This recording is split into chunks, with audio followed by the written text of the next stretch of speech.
تو میں نے یہ ایک بات کہی تھی, میں نے ایک حدیث بتائی تھی کہ رسول اللہ صلی اللہ علیہ وسلم نے فرمایا کہ کمینہ آدمی اپنی عورت پہ غالب ہوتا ہے, یغلبن الکریم, اور جو عزت دار آدمی ہے وہ بیوی سے کیا رہتا ہے, دبا ہوا رہتا ہے. تو میں نے کہا تھا یہ کہیں کہہ دیا تھا کہ یہ صحیح حدیث ہے, اور حدیث اس کی تشریح کی تھی. تو میں نے یوٹیوب پہ کمنٹس دیکھے, لوگوں نے بڑے طنز کیے ہوئے تھے کہ یہ حدیث صحیح نہیں ہے اور مفتی نے اس کو کیا کر دیا. تو میں لوگوں سے کہتا ہوں دیکھو, اگر کسی آدمی سے ممبر پہ غلطی ہوتی ہے تو یہ طنز والا لب و لہجہ یہ کب ہم چھوڑیں گے. اگر آپ کا خیال ہے کہ یہ حدیث صحیح نہیں ہے تو آپ واٹس ایپ پہ یا کسی طریقے سے مجھ تک پیغام پہنچا دو, میں سر نو تحقیق کر لوں گا, کیا خیال ہے, اور میں بتا دوں گا بھائی مجھ سے غلطی ہوئی ہے. تو یہ تو دنیا میں چلتا رہتا ہے نا. تو میں نے اس حدیث کی تحقیق کی, واقعی وہ حدیث صحیح نہیں ہے اور بہت زیادہ کمزور ہے, جو اب تک کی رپورٹ ہے, اب تک کی. ممکن ہے کوئی اور عالم کوئی نئی تحقیق سامنے لے آئے, تو اب تک جو میں نے تحقیق کی اس کی وہ واقعی مجھ سے اس حدیث کو صحیح کہنے میں بولو بھائی غلطی ہوئی ہے. اب مجھے یاد نہیں میں نے صحیح کس بیس پہ کہا, کب تحقیق کی ہوگی, یا کسی عالم سے سنا ہوگا, ان کے عالم کی سننے پر اعتماد کر کے آگے کہہ دیا ہوگا. اب مجھے اتنی ڈیٹیل نہ تو یاد ہے نہ اس میں جانے کی ضرورت ہے, لیکن جو میں نے جو ریسرچ کی, تحقیق کی, تو پتہ چلا کہ یہ حدیث واقعی بہت زیادہ کمزور ہے, بیان کے قابل نہیں ہے. تو میں نے اس کو صحیح کہا تو میں اس سے رجوع کرتا ہوں. لیکن میں آپ لوگ سے بھی کہتا ہوں کہ اگر کوئی مسٹیک کسی عالم سے حدیث کو صحیح یا ضعیف کہنے میں ہوا کرے, کسی مولانا صاحب میں, تو تنزیہ لب و لہجہ اختیار کرنے کی چندہ ضرورت نہیں ہے. آپ تمیز سے ہمیں بتا دیں, اللہ نے ہمیں ٹوٹا پھوٹا یہ ظرف دیا کہ ہم ممبر میں بتا دیں گے بھائی غلطی ہو گئی, ختم. کون سا اتنا پریشان ہونے کی ضرورت ہے. رہا یہ مسئلہ کہ لوگ کہیں گے یہ تو مولوی صاحب رجوع کرتے رہتے ہیں, تو آپ نے بیٹھنا ہے, بیان سنو, نہیں سننا تو جاؤ یہاں سے. مجھے کون سا آپ لوگ کو پیسے دے رہے ہو بیان کے, کیا خیال ہے. ہم اس وقت بھی بیان کرتے تھے جب 4 آدمی ہمارے بیان میں بیٹھتے تھے. مجھے وہ دن بھی یاد ہے. ایک دفعہ میں درس قرآن کے لیے, کب کی بات ہوگی, یہ 94 کی بات کر رہا ہوں میں, 94, کتنے سال ہو گئے, 20 24 نہیں 25-26 سال پرانی بات کر رہا ہوں. میں درس قرآن دیا کرتا تھا. ایک مسجد میں جمعے کی نماز کے بعد میں درس قرآن کے لیے بیٹھا, ایک بندہ بھی نہیں بیٹھا, اور میں اکیلا درس قرآن لے کے بیٹھا ہوا ہوں. وہ دور بھی تھا کہ جب جمعرات کو میں اپنی مسجد میں بیان کیا کرتا تھا, ریاض الصالحین, اس میں صحیح حدیثیں ہیں, ان پر بیان کیا کرتا تھا. بعض دفعہ 2 آدمی اور بعض دفعہ 1 آدمی. نہیں آ رہی میرا خیال. پھر میں نے یہ سوچا کہ میں لوگوں کو قرآن گرامر کے ساتھ سکھاؤں اور لفظی ترجمہ یاد کراؤں. یہ بات ہے 97 یا 96 کی, جہاں میں پہلے رہائش تھی. میں نے وہاں ارادہ کیا یار لوگوں کو قرآن سے مناسبت نہیں ہے, تو ان کو نا قرآن عربی تھوڑی سکھائیں, تاکہ یہ میں نے مہم چلائی. تو اس میں کتنے میرے شاگرد تھے, 2. بات آ رہی ہے سمجھ میں. ان کو میں مسجد میں بٹھا کے پورا قرآن ترجمے سے یاد کراتا تھا, تھوڑی بہت گرامر پڑھاتا تھا. تو اس لیے اگر آپ نہیں سنیں گے تو ہماری صحت پہ اس سے کوئی فرق, کیونکہ ہم نے وہ دور دیکھے ہوئے ہیں جب 2 آدمی بیٹھتے تھے, جب 1 آدمی بیٹھتا تھا. سمجھ میں آ رہی ہے بات, نہیں آ رہی تو رہنے دو, ٹھیک ہے نا.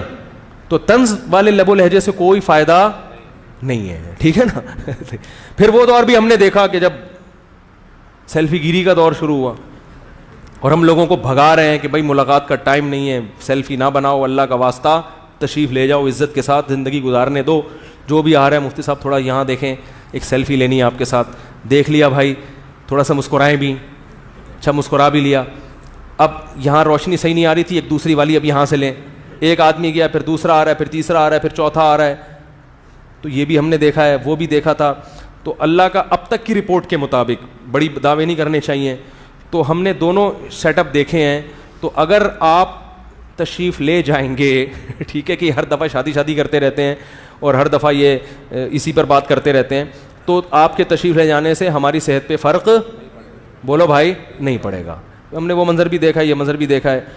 وہ بھی ہماری نیت ہوتی تھی اللہ کے لیے, اور اب بھی ہم نے تو کچھ نہیں کیا نا. اب خود میرا جو چینل بنا ہے وہ بھی میں نے نہیں بنایا, مجھے پتہ بھی نہیں تھا کہ میرا یوٹیوب چینل کب بنا, اور اللہ کی قسم اب تک مجھے اپنے آفیشیل چینل کا صحیح نام معلوم نہیں ہے. ابھی بھی آپ مجھ سے پوچھیں گے کہ مفتی صاحب آپ کے جو ذاتی یوٹیوب چینل ہے جس کے آپ اونر ہیں, جس پہ آپ کو گوگل نے اتنی بڑی شیٹ بھی بھیجی ہے کہ سبسکرائبر اتنے ہو گئے, اس کا نام کیا ہے مجھے نہیں پتا.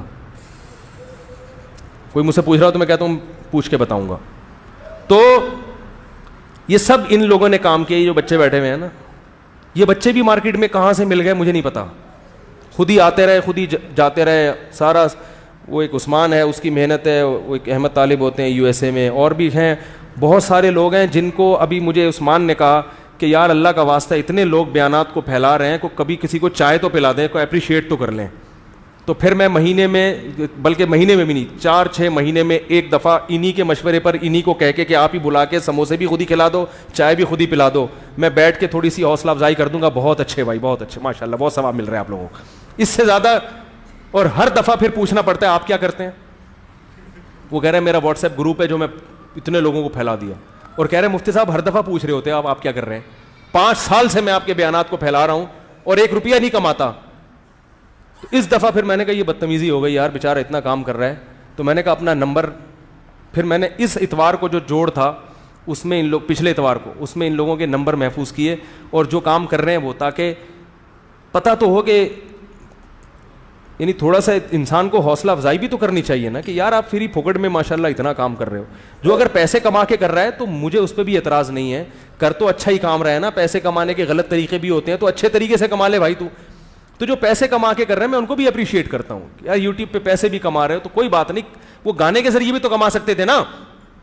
رہا یہ مسئلہ کہ یوٹیوب پہ جو ایڈز آتے ہیں وہ بیہودہ ہوتے ہیں, یا وہ پھر الگ ٹاپک ہے, اس پر کبھی میں بات کروں گا کہ کتنی ارننگ یوٹیوب کی جائز ہے اور کتنی ناجائز ہے, مونیٹائز کرانے کا شرعی حکم کیا, یہ سب ڈیٹیل میں کسی اور وقت اس میں تفصیل سے بات کروں گا.